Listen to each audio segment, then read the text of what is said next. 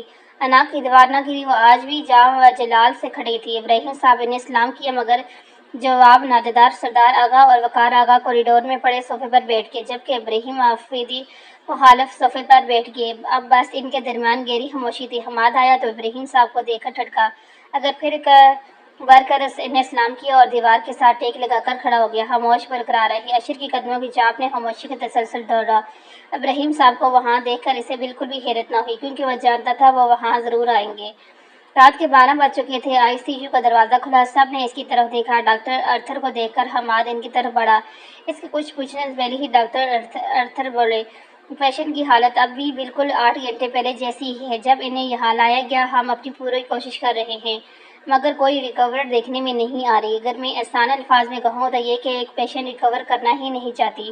پچھلے 8 گھنٹوں میں ہمیں کوئی ایسا سنگل نہیں ملا جس سے ہمیں کچھ اندازہ ہو سکے وہ کتنے عرصے میں ریکور کریں گی۔ میرے خیال میں وہ ریکور کرنا ہی نہیں چاہتی۔ ان میں بچنے جینے کی امنگ ہی ختم ہو گئی ہے، کیونکہ ان کے ویل پاور نہ ہونے کے برابر ہے۔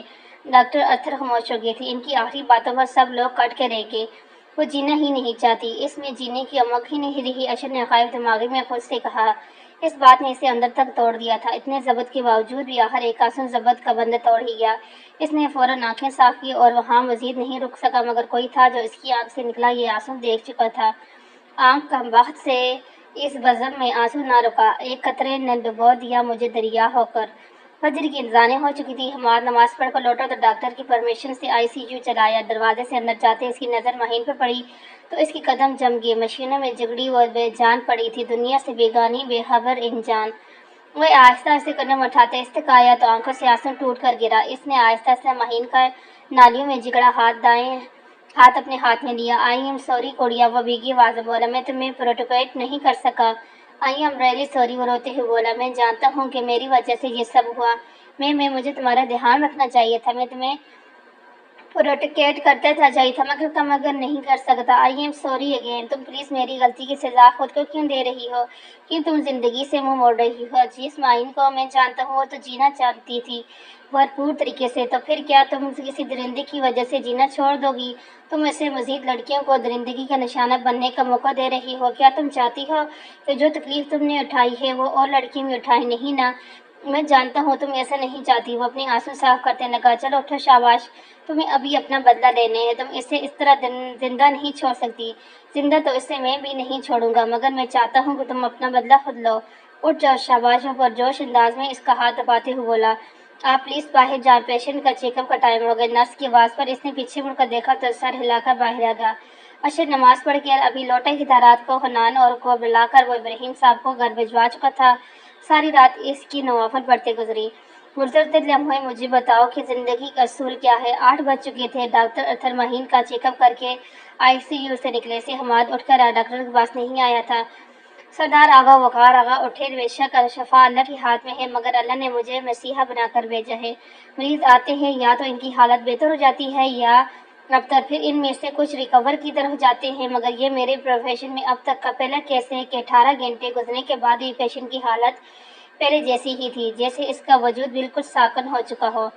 سردار آغا وقار آغا نے پریشانی سے ڈاکٹر کو دیکھا۔ ڈاکٹر دھیما سے مسکرائے پھر بولے، پریشان مت ہوں، اب میں نے آپ کے لیے امید کی نوید لائے ہوں، بہت تھوڑی ہی سی، مگر پیشنٹ نے ریکور کرنا شروع کر دیا ہے۔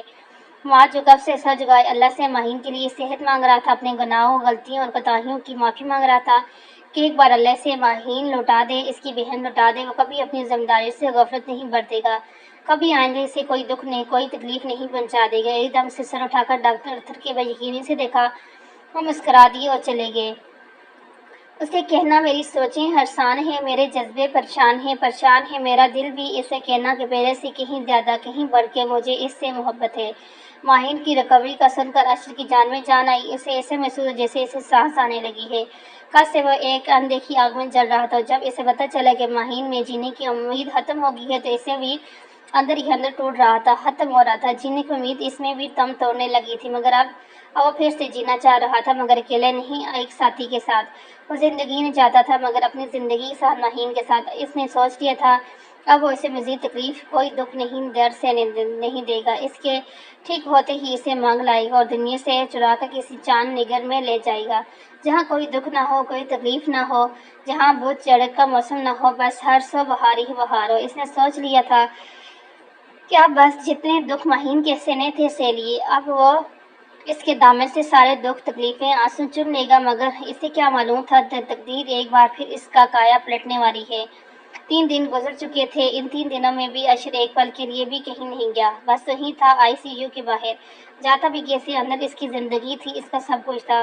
مہین بہت تیزی سے ریکور کر رہی تھی، اس بات سے جیسے سب کو نئی زندگی بخش کی، انہیں مکمل ہوش آ چکا، مگر وہ دوائیوں کے زیر اثر سو رہی تھی۔ ہم انہیں روم میں شفٹ کر رہے ہیں، جیسے ہی اٹھیں گی آپ ان سے مل سکتے ہیں، مگر دھیان رہے ان سے کوئی بھی ایسی بات نہ کریجیے گا جن سے ان میں ڈپریشن یا ایگریشنز پیدا ہو۔ ڈاکٹر ارتھر مسکرا کر آگے بڑھ چکے تھے، سب کی آنکھوں سے آنسو رواں تھے، سوائے اس کے۔ وہ رونا چاہتا تھا، چیخنا چاہتا تھا، چہنانا چاہتا تھا، مگر نہیں کر سکتا تھا۔ اس کا ضبط پھر سے آزمایا جا رہا تھا، دیکھ کر وہ ضبط میرا دشت نے پاؤں پکڑے، پھر میرے پاس پیاس پر کہتے ہیں سمندر ناچا۔